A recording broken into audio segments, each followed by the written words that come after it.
Dear students, this is our 20th video lecture of class 5th SST, and as you know, we are discussing our chapter 5, the land of dense forest, the Democratic Republic of Congo. Yesterday we have studied about the vegetation, wildlife and life of the people, and today we will discuss about the agriculture of the Democratic Republic of Congo. Means वहाँ का agriculture, खेती कैसे करते हैं. Farming and mining are the main occupations of the people of here. जो farming, खेती और mining मतलब खानों में काम करना, उनका मेन ऑक्यूपेशन व्यवसाय है वहाँ के लोगों का. Patches of forest land are clear for farming by burning and cutting trees. और जो फॉरेस्ट के जंगलों के कुछ पैच मतलब कुछ हिस्सों को क्या करते हैं, वो क्लियर साफ कर देते हैं खेती के लिए. कैसे साफ करते हैं, या तो उस हिस्से को जला देते हैं या वहाँ के पेड़ काट देते हैं. पीपल क्या ग्रो करते हैं, वहाँ पर क्या उगाते हैं, मेज, बनाना, वेजिटेबल्स, ग्राउंडनट्स एंड कसावा. क्या उगाते हैं वहाँ पे, मेज, बनाना, वेजिटेबल्स, ग्राउंडनट मतलब मूंगफलियाँ और cassava.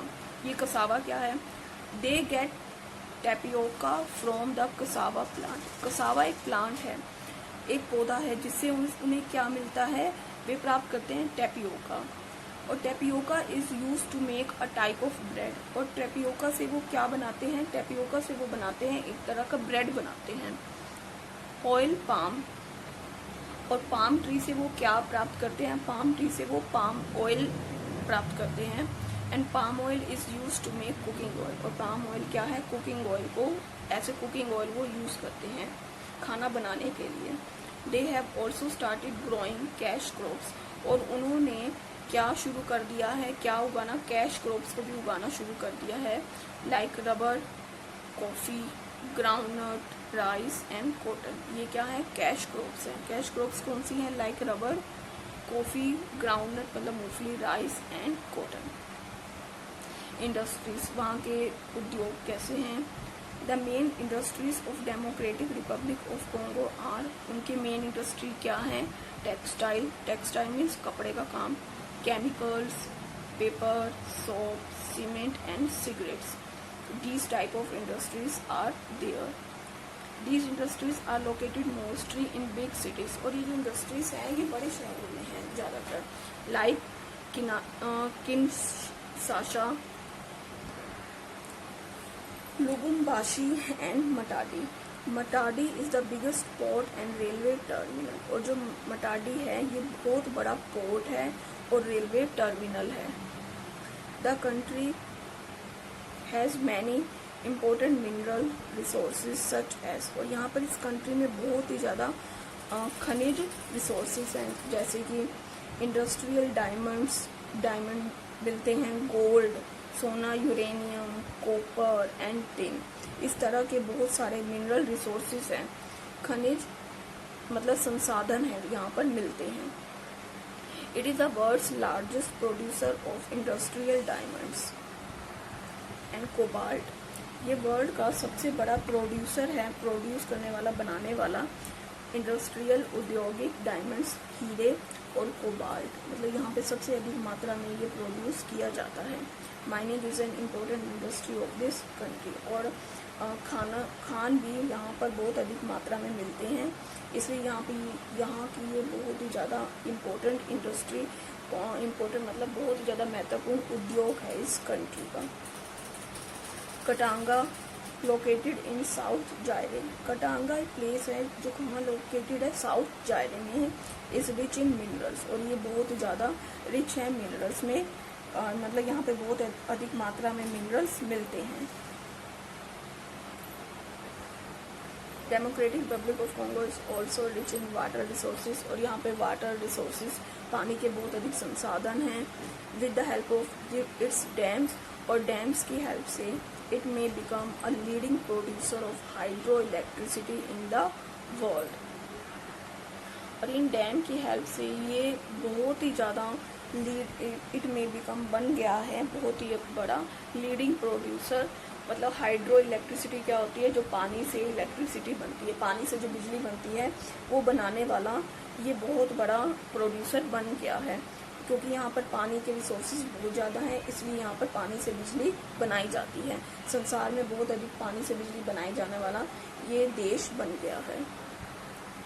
As the country is becoming more and more industrialize, और जैसे कि हम जानते हैं कि ये जो देश है बहुत ही ज़्यादा अधिक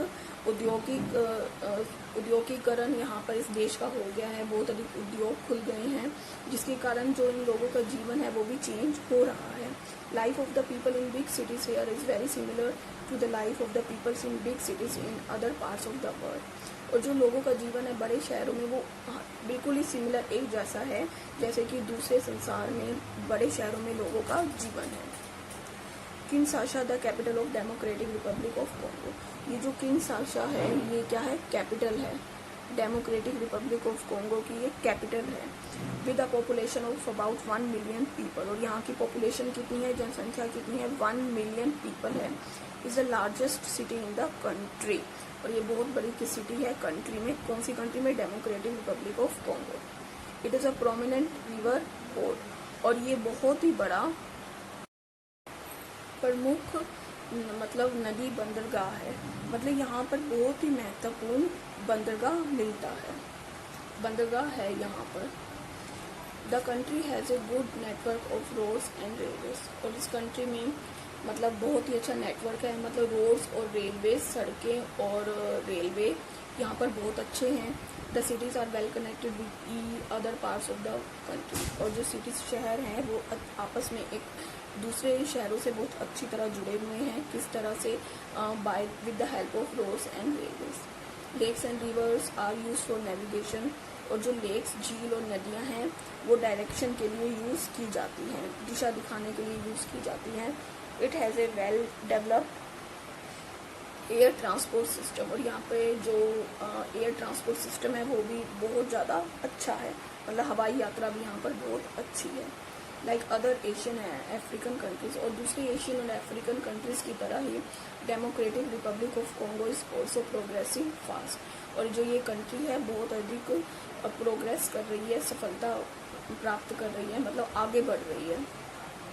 the people here are proud of their country, और जो यहाँ के लोग हैं उन्हें अपनी कंट्री पर प्राउड फील करते हैं, गर्व करते हैं। With students, with this we have finished our chapter 5th, and in this chapter we have studied about the country Democratic Republic of Congo and about their climate, उनका climate कैसा है, उनकी wild life कैसी है, industries, agriculture, life of the people, कैसा जीवन वो जीते हैं। we have studied all about the country. So students, let's have a quick recap of the chapter. First point, Democratic Republic of Congo, ये located near the equator, equator के पास है, इस वजह से has a hot and wet climate throughout the year, और पूरा साल इसलिए वहाँ का क्लाइमेट क्या होता है, hot and wet होता है। Second, thick equatorial forests are rich in wildlife. Thick equatorial forests are rich in wildlife. यहाँ के जो फॉरेस्ट हैं, जो वन है वो बहुत ही ज़्यादा घने हैं, इक्वेटर के पास हैं, और इक्वेटर के पास होने के कारण यहाँ पर बहुत ज़्यादा रेनफॉल होती है। रेनफॉल होने की वजह से यहाँ के जो फॉरेस्ट है वो बहुत ही ज़्यादा घने हैं। दे आर एवरग्रीन फॉरेस्ट कहते हैं। इस वजह से जो उनकी वाइल्ड लाइफ है, जो वहाँ पे वन्य जीवन है, जो वहाँ पे मतलब एनिमल्स मिलते हैं वो भी बहुत अधिक मात्रा में मिलते हैं। तो इसे क्या कहा जाता है, it is called the natural safari और natural zoo of the world. इसी वजह से the pygmies living in these thick forest are the most primitive tribe in the world. ये जो पिग्मीज हैं, जो घने जंगलों में रहते हैं, ये संसार की बहुत ही प्राचीन जनजाति के लोग हैं, ये पिग्मीज। The fourth point is the main occupations of the people here are farming and mining. और यहाँ के लोगों का मुख्य व्यवसाय क्या है, खेती और माइनिंग, मतलब खानों में काम करना यहाँ के लोगों का मुख्य व्यवसाय है। Katanga located in the south is rich in minerals. ये जो कटांगा है एक प्लेस है जो साउथ में लोकेटेड है, साउथ वो क्या है, मिनरल्स में बहुत ज़्यादा रिच है, मतलब वहाँ पे बहुत सारे मिनरल्स, खनिज संसाधन पाए जाते हैं। Sixth, Kinshasa the capital of Democratic Republic of Congo is the largest city here. जो किनशासा जो कंट्री है, डेमोक्रेटिक रिपब्लिक ऑफ कॉन्गो, उसकी क्या है, कैपिटल है, उसकी राजधानी है, और ये लार्जेस्ट सिटी, सबसे बड़ी सिटी है यहाँ की। So students, you have to learn all these points and read this chapter carefully. Thank you.